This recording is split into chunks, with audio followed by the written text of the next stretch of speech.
ఇది వేయించిన పప్పు ఆయిల్ వేసి ఆవాలు జీలకర్ర కందిపప్పు ఫస్ట్ బాగా వేయించేయాలి. వేయించేసి ఆనియన్ టమాటో అవి కూడా వేయించేయాలన్నమాట.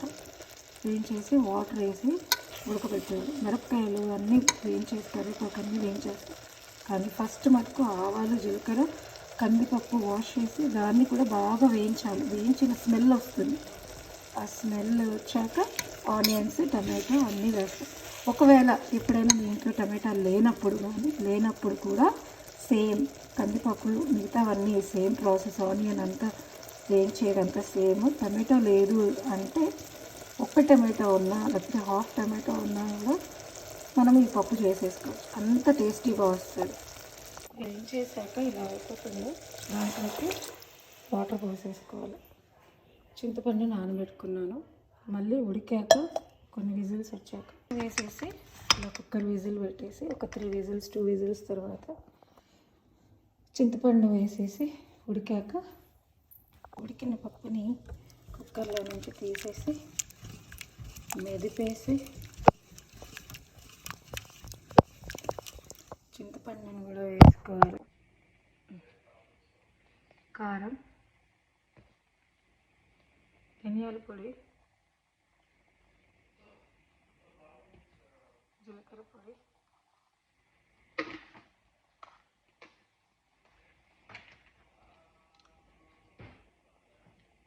నేను పప్పు సాంబార్లోకి ఎల్జీ ఇంగువ వేస్తాను. టేస్ట్ బాగుంటుంది. అలా పెట్టేసి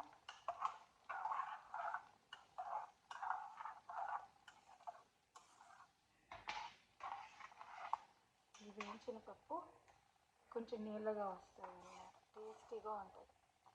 చేసుకున్న తర్వాత మాత్రమే కలిపేసుకోవాలి.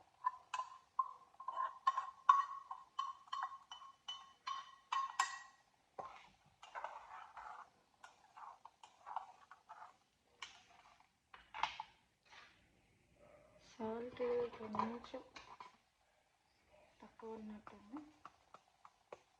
కొంచెం సాల్ట్ ఉడికిపోయాక దించేయడం అంతే. పప్పు